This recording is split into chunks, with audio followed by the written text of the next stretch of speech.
too, yeah. All right, we'll get started.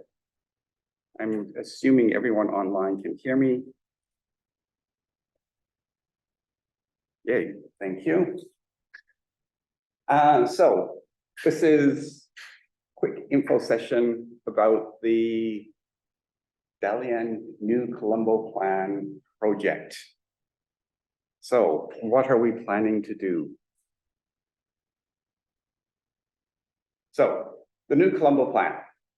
I forgot to change ITEE, changed everywhere else. We're a school of EECS, right? But yes, that New Colombo Plan is a government-sponsored initiative to promote engagement with the Southeast Asia region, or the South Asia Pacific region. And the purpose is for Australians to get exposure to and experience in different cultures, familiarity with the cultures, and to promote basically Australian benefits overseas. This particular project is what's called a mobility grant. So it's a short-term trip. It'll be about 4.5 weeks. And it's all around innovation and entrepreneurship. And so we're going to an institute called the Dalian Neusoft University of Information. And we will be there working on entrepreneurship projects. I have to remember which keyboard to press. So Dalian is the city we're going to, hence the Dalian Neusoft University of Information. Dalian is one of the nicer cities in China. So it's a tiny little city, only 6 million people, which is, yeah, class 3, as in 3 levels down in size city in China. But it's also a popular tourist town. And it's a port city, it's on the coast, it's a little star you can see in the map. It's not that far from North Korea. So it's in Northeast China. It's one of the nicer environments. So there's Xinghai Square, which is the world's largest square, and so there's a bit of greenery around, which is also unusual for a lot of Chinese cities. And we're going in summer, so temperature's nice. I actually was meeting with people from Dalian last weekend, and they were telling me how miserable their winter was at the moment.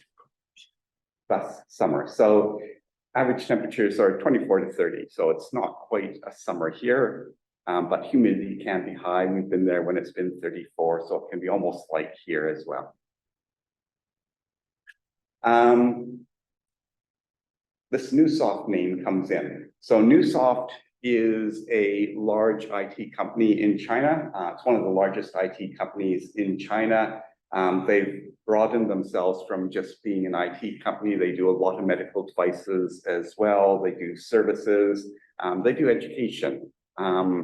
They've actually started 3 universities, primarily because they couldn't find enough graduates from Chinese universities. So they started their own to get graduates with the experience and skills that they wanted. So the one we're going to, Dalian Neusoft University of Information, is the first one that they started. It's their largest one. Other quirky things to know about, or sort of know about, it's NEU Soft because it's started by Northeastern University, which is NEU. I'm an adjunct professor at Northeastern University. So we've got these ties between the start of the company. I've met, the founder of the company. My boss in China, as in the dean of the faculty, was one of his PhD students, and we've got all these sort of connections. And yeah, they've got a few employees, so 20,000 worldwide. They've got offices in Sydney.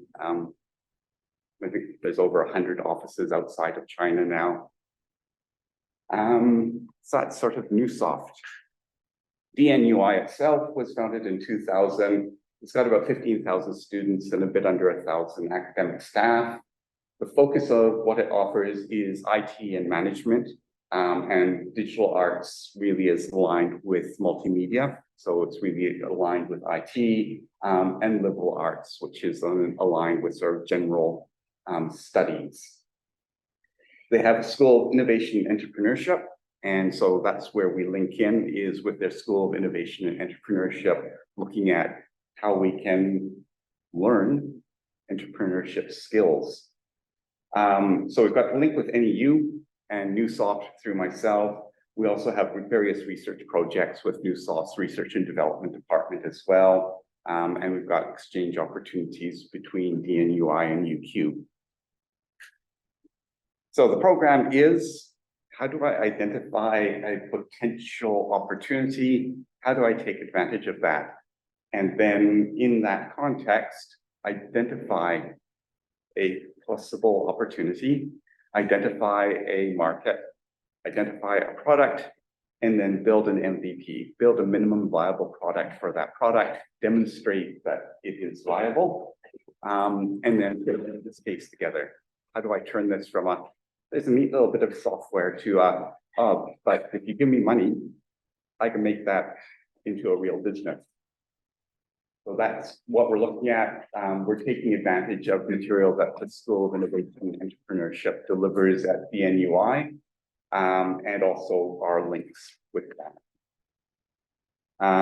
The mentor that we have at DNUI is an experienced entrepreneur. So he's launched 4 businesses in the States, and also ran an incubator in the States.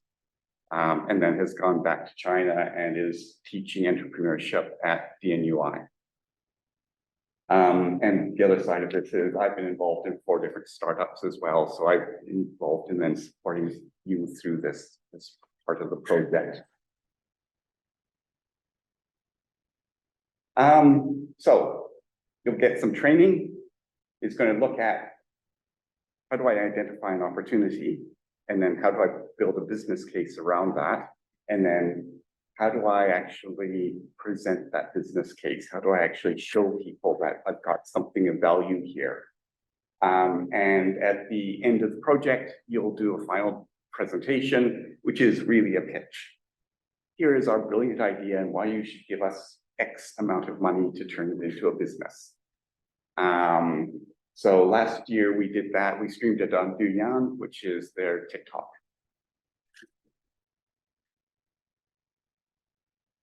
The theme we're running with is actually the same theme we did last year, which is virtual smart cities. So it's basically AI technology in modern society. What can I do? Those 3 modules in this program. So there's module on innovation entrepreneurship, and then there's module on software engineering and AI. So it's a little bit of not expecting everyone to have a strong AI background. So, okay, here's enough to be able to use some basic tools. And then there's an AI assisted graphic design. So there's going to be a bit of also, how can I use tools to make my stuff look nice? So there's a bunch of courses, and there's also the project. So the project is then build a prototype of your idea. And then there's also going to be cultural experiences, some industry exploration, and then tours. So some of the activities that will happen, there'll be a bit of, here's some Chinese, a crash course in Chinese. So 50 sentences for surviving on the streets in China. And you actually learn enough to get by. It's like you can wander around and make yourself known, get where you want to go. I've had students hop in a taxi and have a conversation with the taxi driver and come out of the taxi at the end of going, I actually talked to them. It was a conversation. It wasn't just, please take me to. And so I was able to say, I'm from Australia. I study at UQ. I'm in Delhi. I'm doing this. And so now it's not going to become fluent in Chinese, but it's enough to get by. There'll be other cultural activities like tea ceremonies, which are very important in Chinese culture, chance to experience Tai Chi, experience a bit of the philosophy of Chinese culture and history, bit of art, bit of calligraphy, food, which is really important in China. We typically make dumplings, which is actually a significant cultural aspect of their cuisine. We try to arrange visits to some of the companies in Dalian. So Dalian is one of their IT sectors. And naturally, obviously, Newsoft has a major office there. They've got about 6,000 employees in Dalian. And they've got over 200 other IT companies in the same sort of suburb as the university. And then a bit of sightseeing. So experience the stuff around Dalian, and then looking at going to either Beijing, Shanghai, or Chengdu.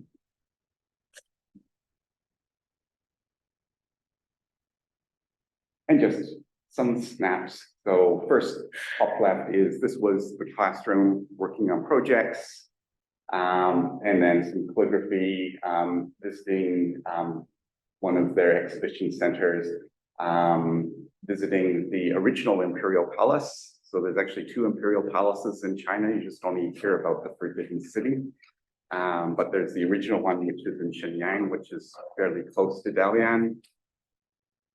And assorted other things. In the program, you'll be living on campus. So they've got dorms. They have conveniently an international dorm. This is important because it's higher quality than domestic students' dorms. So this is sort of photos of the rooms.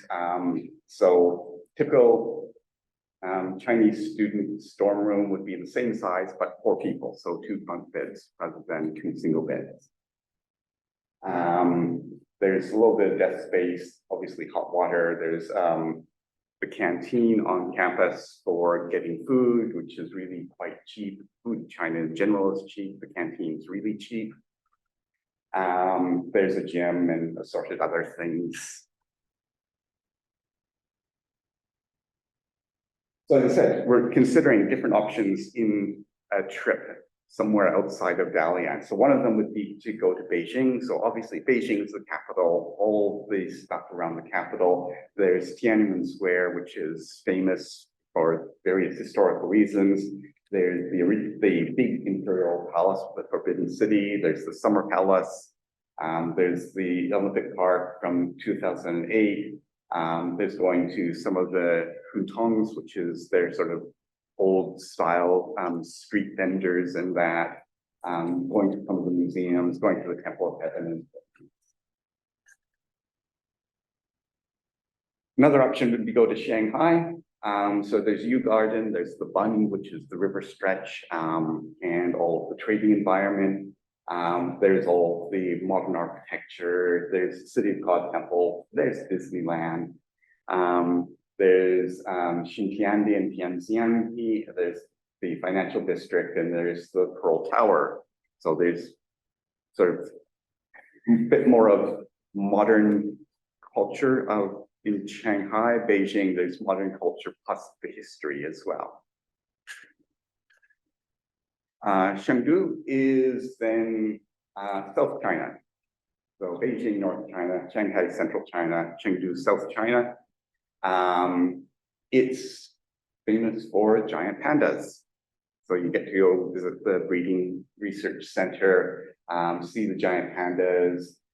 It's also famous for Buddhist temples and that. So there's a couple of temples. We'll go to the Wuhao Shrine. The Qingsheng Mountain has the world's largest Buddha, which is like 500 meters or something ridiculous like that, carved into the side of a mountain. And then there's a bit of the history around that area. And if you've seen this sort of terraced patties and photos of China, that's from this region.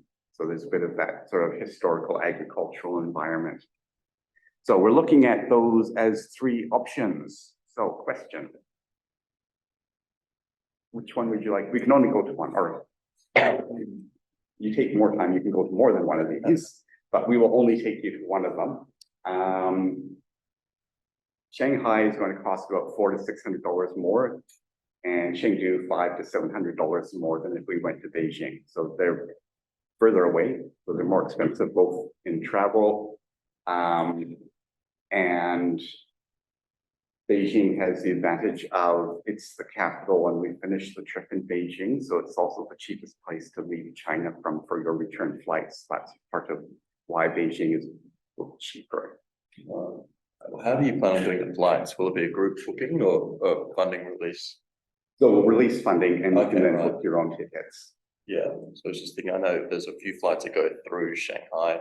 So Yeah. like if we were to come a day or two early, we could see Shanghai. Yeah. And then Beijing would be closer. Yes. Uh, So basically your three major airports are Guangzhou, Shanghai, and Beijing. If you're flying into China internationally. And well, I looked last night and flights to Beijing were on that order of $500 to $800 cheaper than flights to Shanghai or Guangzhou. But that was last night. It could change tomorrow. it does. Okay, so question online, how much do people usually spend over the 4,000? That's actually going to be the next slide. So with those options, the other thing to note is Beijing and Shanghai, the time of year we're there, the best time to go would be at the end of the trip. Chengdu, we would actually go in the middle of the program. So we just take a long weekend break in the middle of the program and go to Chengdu and then come back to Dalian.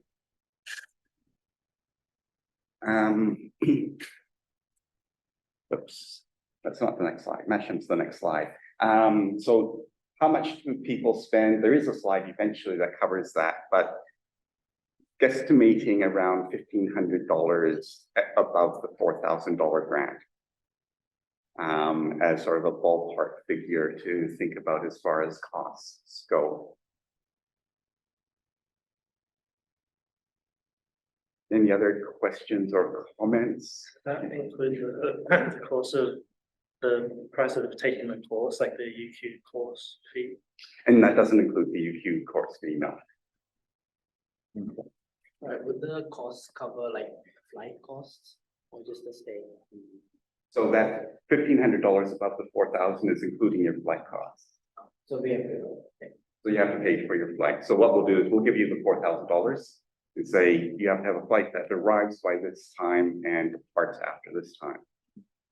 Pick whatever flight you want. Do we have to like, do we have the freedom to like go on at the end of the trip and like go somewhere else in China? Yeah, and that's one of the reasons for doing it this way, where we just give you the money and say, book it. Because that way, yeah, if you want to go somewhere after the program, you're free to do so. I just got a question, someone couldn't make it. If you had NCP funding before, could you still receive it this time? Oh, yay. We were three other people here with the same question. We're going to check on that. It actually depends on which NCP funding they got. So contact me or Jira Hodges, and we can sort of follow up on that. It's actually horribly complicated just because the government's involved. But so sometimes yes, sometimes no.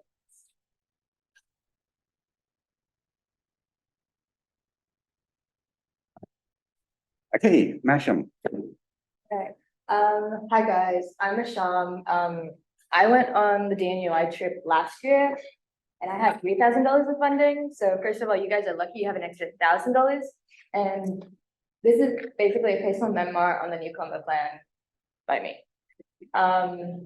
So I guess before I go on, like just to introduce myself, I am Masham. I'm an MCP scholar. I did DNUI last year, and I'm actually the New Colombo Planet Alumni Ambassador for UQ. So at UQ, we have two, the chief one, which I am, and then a deputy alumni ambassador, just because UQ is such a big uni. I do a Bachelor of Computer Science in ML, and that's the stuff I know. I guess a bit more about what I do is I've interned at Atlassian. I'm the ambassador. When I did the DNUI trip last year, my team in the like, I guess internship slash team project portion did win the best international team. I was the 2023 president and 2024 president of UP Rowdy Labs. Women competing leader and do leaders at AIT with careers and so. So Richard already covered this a little, but I guess to rehash, the NCP is an Australian initiative that supports the Australian undergrads to study and intern in the Indo-Pacific region, and they have tried to expand it more, but also still staying within that. Essentially, they really do want people to go out in that area and like just intern, I guess. They have different ways to do it. And when you do talk to like the New Columbo plan, you have options of a mobility grant or a scholarship. One is way less competitive than the other. But basically the funding really allows people to go on exchange and like have a once in a lifetime experience. So yeah, a bit about the mobility grant is for shorter exchanges, funding is provided on a one-off payment, so you'll get that funding. And then you do all your stuff. It is much less competitive than the scholarship, and the scholarships are for like longer term, so you'll get much more money for that, but of course you'd expect yourself to be somewhere for up to 19 months essentially. And yeah, the focus is on short-term academic internships and research. And so for this trip, your grade will be within like, it's just credit. So it's not like a 7.0 or whatever. It's just you pass or you don't. It won't affect your GPA as long as you don't fail. I guess these are some reasons why I'd say you should participate. You get to experience new culture, which I think is awesome. You get to immerse yourself in the culture of China and gain a deeper understanding of its people, customs, and tradition. I know this time last year, I had the choice of either going to China, Munich, or London. And I was like, I have no idea what to choose. And I chose China because ultimately I knew that I could always exchange in Europe, but I've never really been to that part of Asia. And I was like, oh, that'd be cool. You get to gain practical experience relevant to your discipline, which I think is super important. When I like applied for my internships around this time of year as well, that was when, well, later this time of year, but that was when I got the, hey, you're going to China email. I just spammed that on all my CVs and I was like, hey, I've done NCP, and you will not believe how many people like truly love the idea that you've gone on the New Columbo plan trips. It is honestly genuinely something to boast about, because going on exchange gives you an international skill set, and that is what employers love. And an international skill set is quite literally something you can only gain internationally. You learn about technology. So on the trip itself, you learn so much stuff. It's not just stuff related to like coding, it's like economics, entrepreneurship, all that stuff you do in like a bunch of electives at UQ, all in 4 weeks. You have to expand the tech network. I still talk to people that I met in Dalian, and it's just awesome.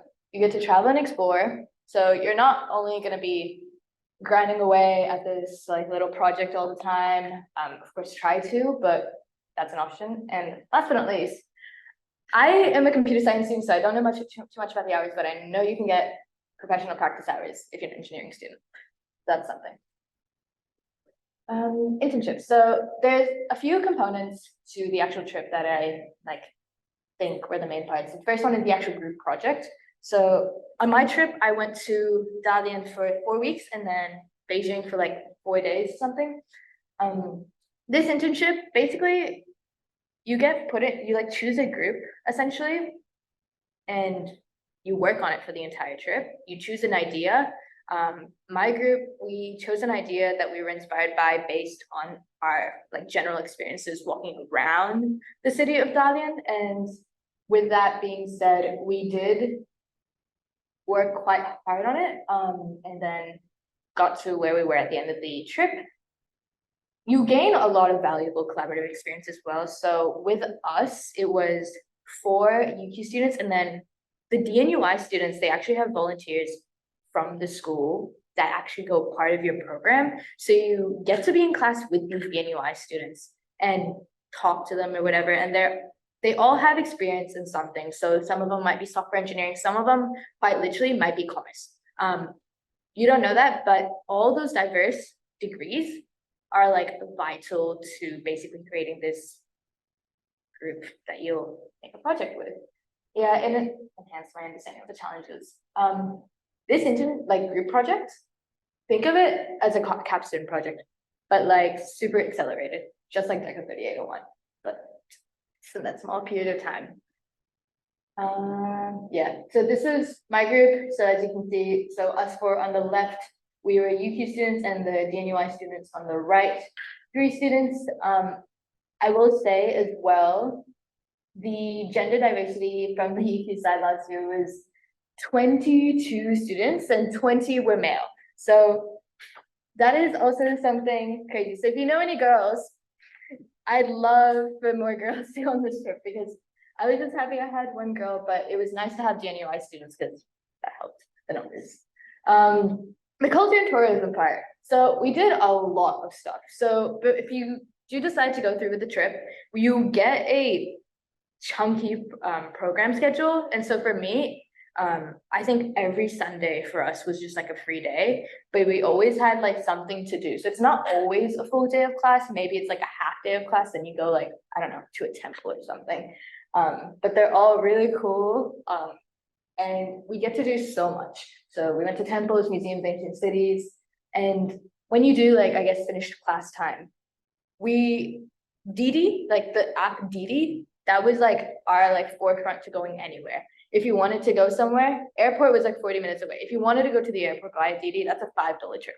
Like, it's amazing how cheap everything is. So Didi was just our best friend. However, it can, like, sometimes you will just not get a ride. And I will say that if you do decide to go on the trip, do not take taxis because you will get scammed. Because if you don't know Chinese, you will get scammed. Explored cities nearby as part of our week's schedule, and then we did so much cool stuff, tea culture ceremonies, dumpling making, incense art, stuff I didn't know about. And honestly, especially the like history of colors, which I thought was going to be the most boring one. We delved into like the meanings of colors and like all this stuff, and it actually enhanced my understanding of it, and I guess I still knowledge more. Yeah, so these photos I took, except the one with me in it. Left one is Shenyang. So that was like a half day. We went to Shenyang by a bus.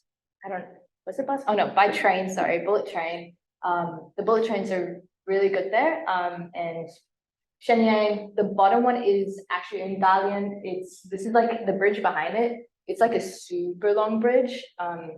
The only time I did go on it was the first time I caught a taxi and they took me the scenic route. So that's the only time I went on it. The top one is in Beijing. So yeah, my trip in art and part in Beijing, it was optional, but yeah. And then the right one is in Liushang. So a very nearby place to Dalian. I guess ending it up like tips for applications, just research the program and destination thoroughly. You don't need to do thoroughly, but I guess the main thing I was concerned about that I wish I knew was like, I didn't know how cheap things were. So I was like stressed I was going to spend so much money, but the most money I spent on was probably shopping. So you'll be fine. Food there is extremely cheap. But I think the one thing you need to like really remember is if you do go on the trip, keep an eye on the exchange rate, because I lost so much money changing money to cash. And China is actually very heavily reliant on WeChat, which is essentially like an app where you can communicate, talk to people, but also scan QR codes and pay people. So I don't know what you'll be told in terms of cash. You do need to pay. We needed to pay accommodation in cash, but for me personally, I found the exchange rate was better getting money out at the ATMs in China, but always have to be safe and have some money on you. Start planning early. You need to get a visa for the China trip. And I got my visa absolutely late. So I am a dual citizen of Australia and Pakistan, and the Chinese embassy saw that I've been to Pakistan once in my life after I was born, and they required every single detail, including the flight number and everything, when I was 3, because I don't know why, but it delayed my like visa so much to the point that by the time that I bought my tickets, it was around like $600 more than all my friends. It was so painful because that was like a lot of money and I was just so sad, but get your visa fast because that is you won't believe how important getting that visa is. 'Cause I would say safest thing is not to book your flights before you get that visa. You don't know what will happen. Be open to new experiences and embrace cultural differences. I think if you do try to learn Chinese, like Mandarin on the side, like that would be cool. We do learn Chinese on the actual trip, but me personally, I did always try. We had a few Mandarin speaking people on the trip, like from the UQ side. So I'd always talk to them like, hey, teach me some stuff. And by the time I learned some stuff and I would bargain like a $600 suitcase down to $50 at the market. So if I can do that, you can do that too. And I guess here's some photos. So food wise, hot pot on the right, that was, God, 35 yuan per person, and there were 7 of us. And 35 yuan was roughly $7 at the time. So that's that. K-barbecue, Chinese burgers they're hated by the locals, but everyone, like literally everyone from UQ loved them because they tasted nothing like burgers we've had. That is the other hot pot there. That is northern Chinese hot pot. So you'll see 2 styles of hot pot, northern and southern style. Oh, sorry, I think that's southern style. Sorry, and then that's Dairy Queen ice cream. They get bigger than that. On the top, I have no memory of what we were eating there. Egg tarts from KFC. They are crazy good. That little I don't remember what it's called, the spinning thing. You'll eat so much food on that thing because the amount of trips we do like that, you'll get so much food out of it. So many dumplings, these little bread things, you'll just have food all the time. So you'll either gain a lot of weight or you'll lose a lot of weight because you'll also be walking like 30,000 steps every day.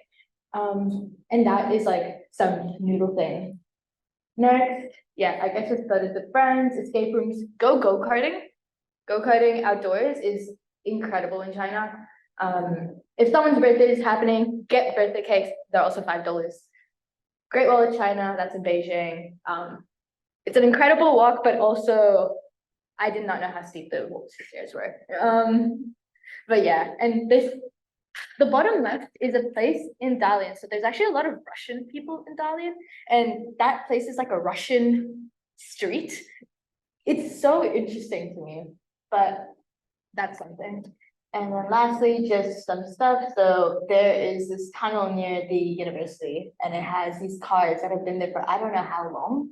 So we used a tissue and just wrote UQ there. It's probably gone, but it's quite interesting. We went to a tech convention, so research the stuff around you as well. It was like we met these people and they were called Meta, but they weren't actually Meta. They were just a different place called Meta. The university museum is also really cool. So also visit that, and then that's about it. But yeah. Okay, thanks. Anyone have any questions for Michelle? Oh, about the team project. Yeah. Does that start immediately once you're there, or is that at the end after the modules are done? No, oh well, the modules are kind of constantly ongoing, Yeah. but basically, I think the team project started maybe after the first week or a week and a half. So you kind of have time to do to make up an idea. And so our thing was, you all think of an idea, you pitch it, and then everyone has a little sticker, you vote on the person and they become a CEO. And I think we had 5 groups. So all those 5 CEOs, they had to recruit people. So you were basically begging on your knees for a position at a company. It was something, but then, yeah, you have as much freedom to work on stuff for as long as you want. We had, like my friend, he, in the other group, he learned, he's never touched Android app development. He made an Android app, he just grinded. I don't know what he did. I didn't see him for maybe 2.5 days after class. And then bam, he was done with the app. I was like, oh, so you can always do that. Yeah. Okay, that's really good, like a hackathon sort of thing. But Yeah, almost, except, yeah, you don't need to treat it as intensely, of course. Every group treated it very differently. Some groups, I would honestly say try to still treat it a bit seriously, only because it is valuable experience. But if it's like, at the end of the day, like, you're still on like a study exchange, you want to still make the most of it. Don't overwork yourself, still try to have fun with the people around you. Sure, thank you.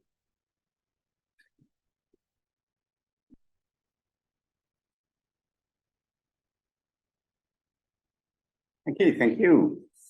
So eligibility, so you need to be enrolled in a relevant degree.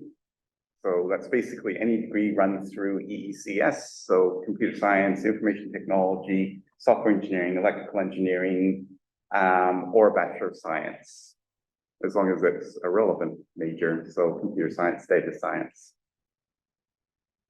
Need to have completed 1 year of study.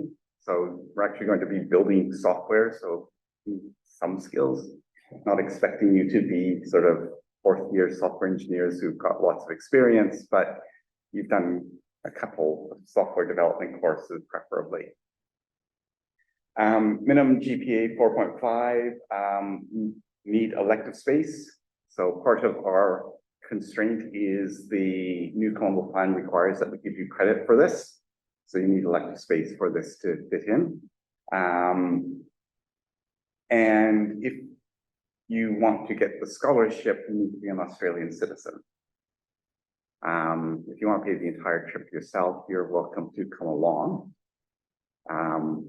So anyone can come, but the scholarship's restricted to Australian citizens. And the note, if you're a dual citizen, Australian, Chinese, you're no longer eligible. So again, part of the grant rules are you can't have dual citizenship or permanent residency of the country we're going to. And yeah, some people have already asked us that if you've had a previous New Colombo Plan grant, it's horribly complicated. Talk to us and we'll hopefully figure it out, whether you are eligible or not.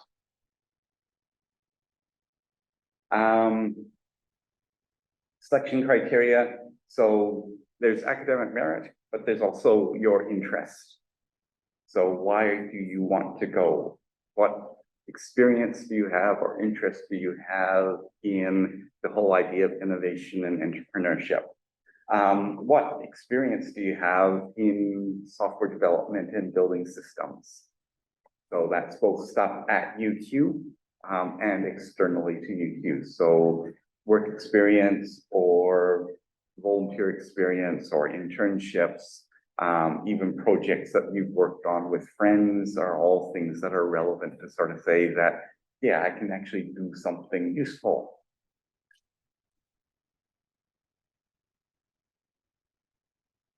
Okay, so a little more breakdown of those costings. I said roughly $1,500. So this is based on if we went to Beijing and you get your $4,000 grant, then the program cost is just under 3,000 Australian dollars for a single room, or about 2,750 for a shared room, so twin share room.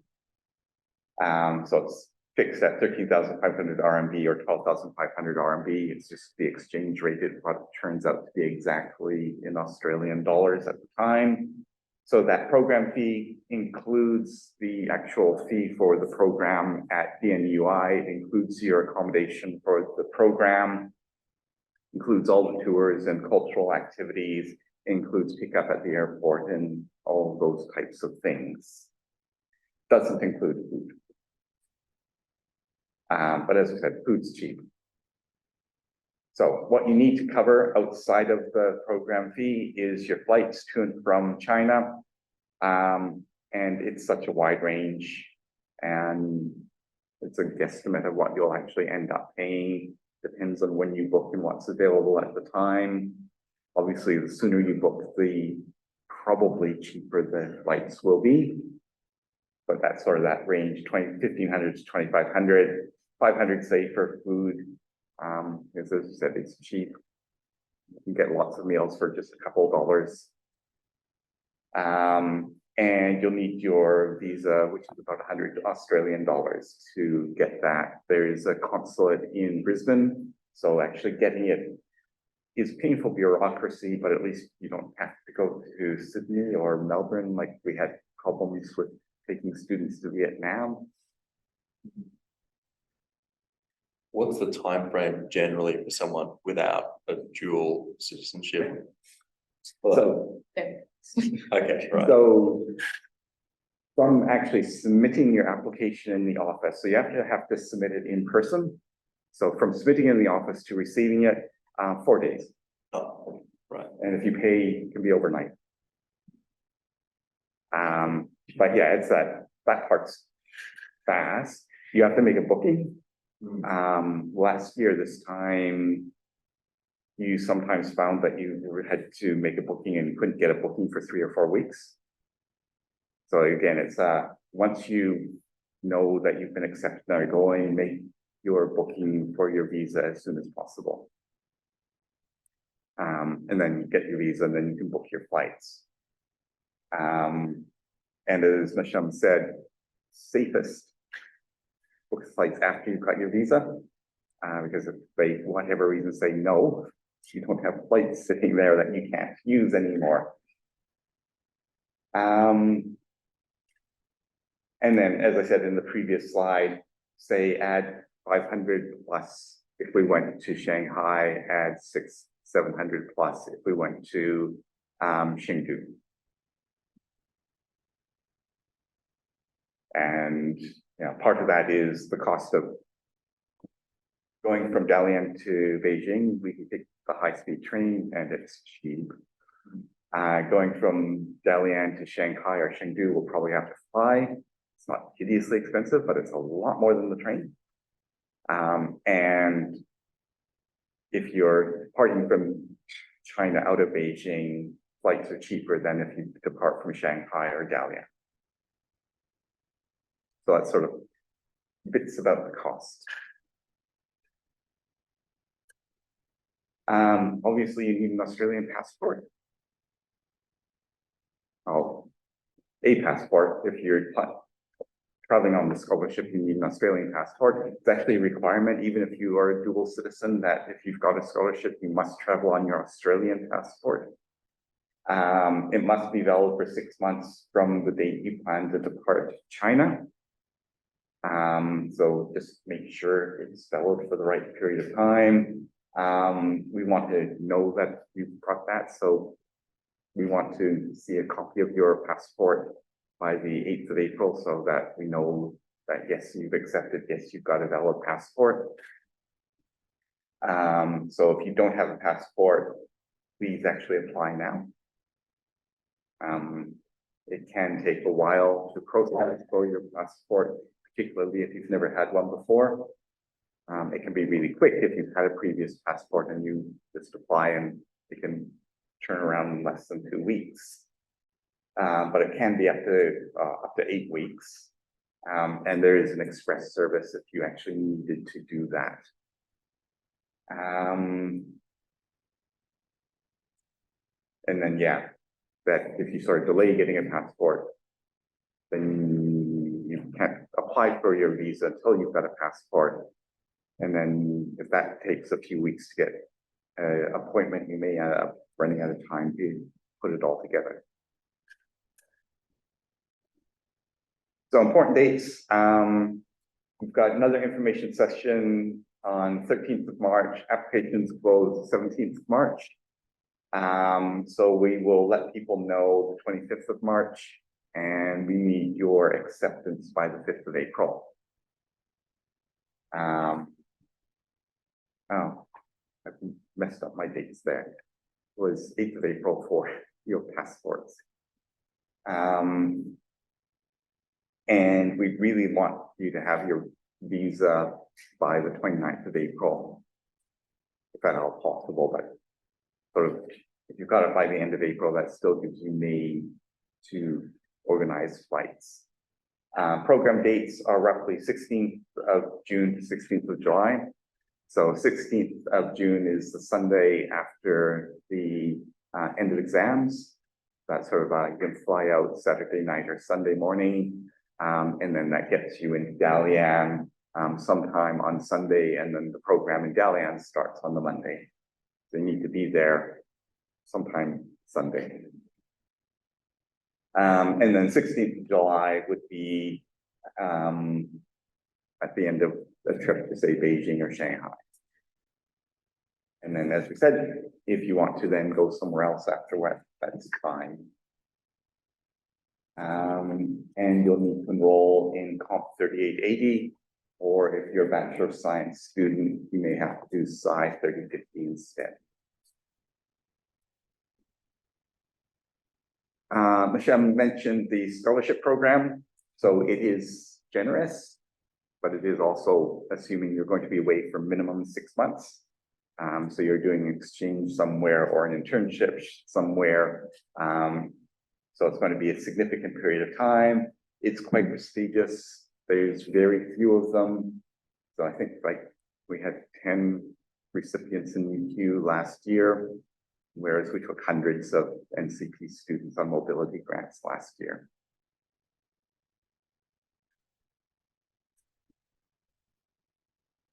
So if you've got questions, feel free to email me or apply.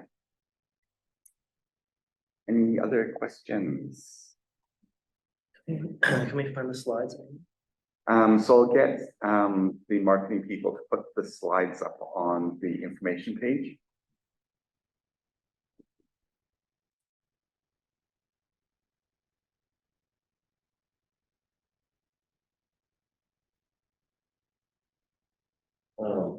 Double check, but Comp 3880, is that 2-unit course or what's? So yeah, Comp 3880 is a 2-unit course. Yeah, okay. And it fits in as an elective in some format in whichever program, so electrical software, Right, IT or computer science or Bachelor of Science. yeah, and do they like add that to a summer semester somehow? And so officially, Comp 3880 runs in what's called Teaching Period 5, which is the winter break. Oh, right. But how UQ doesn't have a actual semester called Teaching Period 5, so it ends up just appearing as a second semester course. Yeah, cool. Yeah. Are there any like main requirements to enroll in Comp 3880? So basically, the requirements are that you've been accepted into the program. So that means that, okay, you've met the program criteria, so you've got that basic minimum GPA, you've got some software development experience, and you've got the sort of background that seems to imply interest in the program.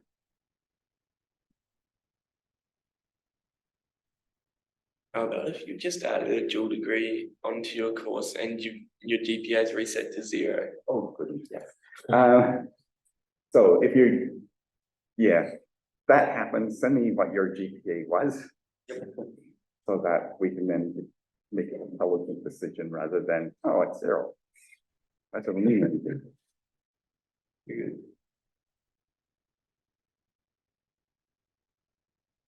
I would also say that if you choose to do like Comp 3880 versus Sci 3050 are very different after like the trip. Like Comp 3880, when you do like there are like checkpoints during the trip that you do, and that's it, essentially. But Sci 3050, you have to do presentations as well after the trip. And you actually do the presentations with other people who might have done a NCP mobility grant trip during the same period. And so I will say, and you do like other stuff during the trip as well. So if you have a choice, I would say Comp 3880 is the easier choice, but sometimes you will have to do Sci 3050 if you do maths even. If you want to make it count towards your like maths part, if you do maths dual, or you know, but that's like a thing to keep in mind. So yeah, so with Comp 3880, the intent is that the program's been structured so that the assessment for Comp 3880 is part of the assessment that's done in Dalian as part of the program. So the program's finished, you're finished. Sci 3050 is just a generic, someone's done an internship over winter. So now, we need to do some assessment that has to sort of catch who did whatever. No, that's a similar question, but that slide that had the breakdowns of the prices for Yeah. the two things, that doesn't include the fee to UQ for taking 3880, right? Yeah, it doesn't include that because that sort of depends on how you're paying your Yeah, UQ fees. right, okay, so that's on top. So yeah, so there is the comp 3880 itself. So the program fee is like for the transport and the teaching and the everything, like during the thing. Yeah, so yeah, so the program fee is for all the expenses involved in running the program in Dalian.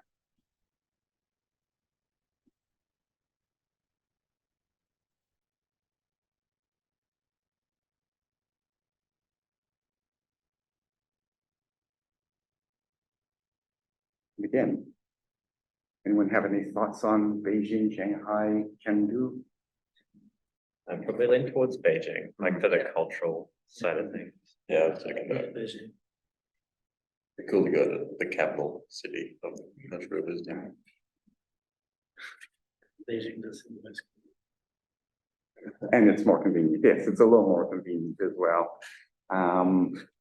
You can feel pretty strong about. Strong feeling for Beijing. We had a person who, at the end of the trip after visiting, he basically quite literally just went around China for a month. I don't know what he did for uni. Well, not for a month, a bit less than a month. But he had fun. So you always have that option, but just know the trip does end like basically right before week 1. So you like some people they do like travel up to a week, like that first week because it's like only lectures. But keep that in mind, I guess, but you do have that option. You'll probably want to go back to China anyways after the trip because there's so much. After a month, like in Dalian, I was just like, damn, I still have so much left to do. So it's a very big country and you'll never be satisfied with how much you've explored because there's just so much to do. Yeah. I've been to somewhere else in China one time before and I noticed the firewall was even more than I thought it would be. Like if we did like stay for like an extra week or something like that, or even just during the course, like are we gonna be able to access everything that we need? Like if we're doing this stuff, we might want to like use GitHub or something like that, which I don't think works, or some other stuff like that. Okay, so yeah, the Great Firewall will be something we talk about in a basically a pre-departure session for anyone going on the trip. It is definitely something to worry about. GitHub sort of works, but not well. But they're all blown a bit.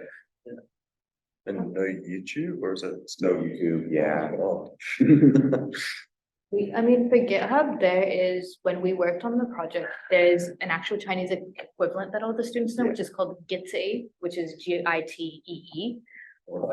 And With literally, Google, you don't have, like, this is, because I'm so used to using Google Drive, Google everything. They have a thing called WSP, which is like literally a copy of Word, PowerPoint and everything as well, but also like Google Drive, it's so weird. But they have equivalents for everything. VPN, you'll be fine with, as long as you find the right ones. Some of them, a lot of them have actually you get it for a month and then you have like, if you're not happy with it, you can get the money back if it's like only for the month. I bought 2 VPNs just to be safe. And then there's also a UQ VPNs that you can access always, in case you want to download or something, but our flight was Brisbane to Melbourne to Guangzhou to Dalian, and it was like the cheapest one. And I was in the Melbourne airport on the floor downloading all my VPNs because I realized that I will not be able to access anything. So you need to make sure you do that in advance. Which VPNs did you get? Pardon? Which VPNs did you get that were? I got Astral VPN. It's so expensive, and Express VPN. Some of our friends, they bought like really cheap ones, and you literally, it just depends because each VPN might not always work in every city. Each city has different restrictions on the VPN and they might change it occasionally. And I'm the only one who suffered with this, but my phone battery life was horrible with the VPN as well. you'll end up like ghosting all your friends in Australia as well, because it's just such a pain to get on the VPN half the time. But it works. You can still do so much stuff, but you'll definitely find yourself in a hole because VPNs just take up so much battery life. So yeah, so Astral is known as one of the best VPNs for China. And thus is one of the most expensive because it's known as working. But yeah, there are other ones around. It's also a thing of, if you're going on a trip, check in May, because they keep changing, because the government there keeps changing what they're blocking and what VPNs are working reasonably well. Changes all the time. ExpressVPN seems to be okay, but it's not perfect. There's other ones around. Yeah, there's a lot of Chinese equivalents of stuff, but there'll be things that you do want to access, and then yeah, you probably want a VPN. There's the UQ VPN, which works. Officially, it is for UQ coursework, but that does mean that, well, if you want to access Google or something for part of the project, that's UQ coursework. Yeah, my girlfriend's in China right now. She has an enterprise like VPN for her company, and that Yeah. works for everything. That's fine. Oh, yeah. So yeah, so, and UQ uses our own enterprise VPN, so it's the sort of same thing, it works. And there's some restrictions on what they do with what the VPNs get away with, but the enterprise ones are much more stable.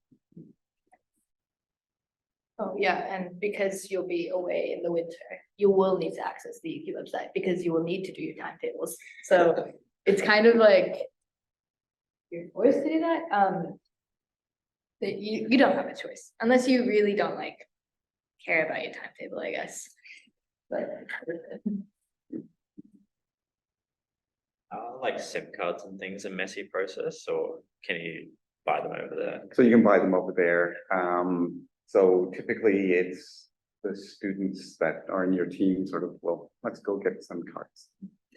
yeah, last year we had I guess I don't know what it was included, if I don't, or paid for it, but we all got given it one by one.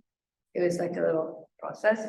I think, I don't know, I didn't bother, so I just like relied on that. I used roaming for like 2 days, so that was fine. Just make sure you have a safe place for your current SIM. And then because we get provided with like a set amount, I had to get the app and painfully like translate everything so I could top up the data, because I always use a lot of data, especially with like, you can't use Google Maps, by the way, you'll need to use Baidu Maps. So that's another thing.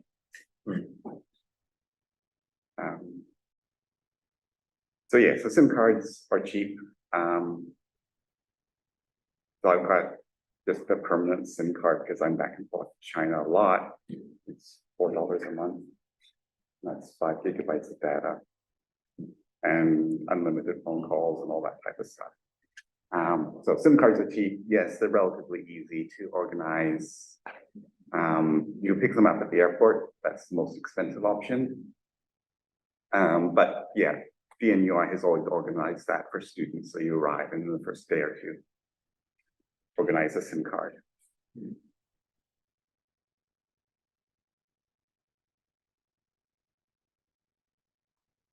It's quite niche, but do they have like curfews and stuff on the accommodation? Like, Oh yeah. for example, yeah, okay.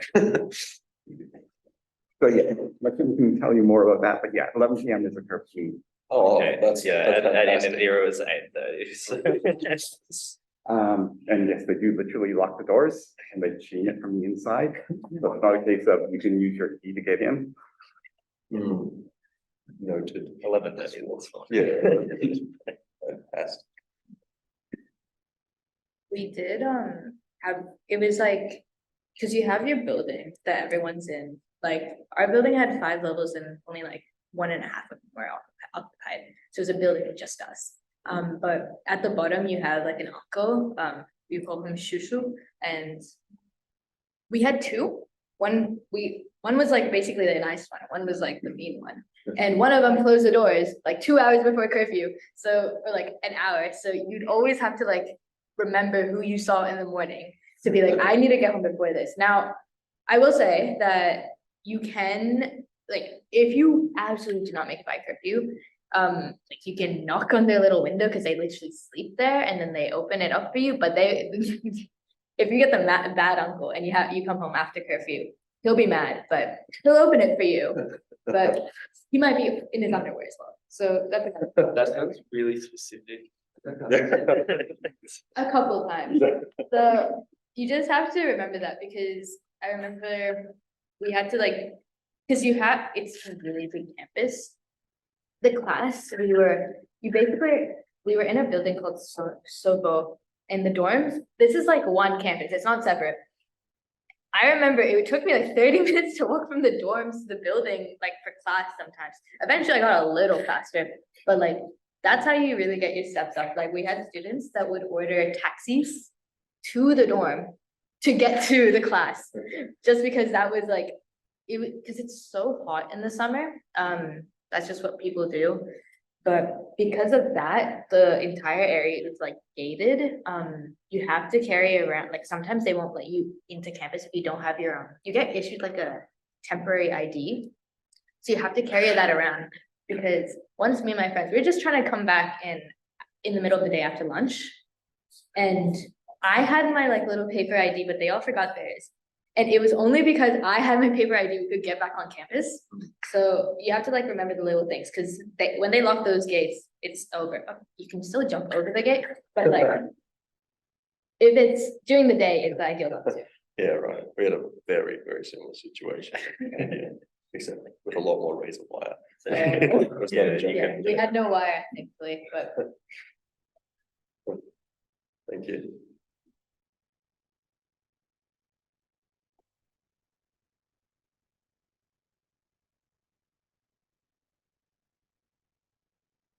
Okay, so if there's any other questions, feel free to get in touch with me. Otherwise, please apply. Hopefully we'll see you on the trip. Thank you. Could we address an email to about our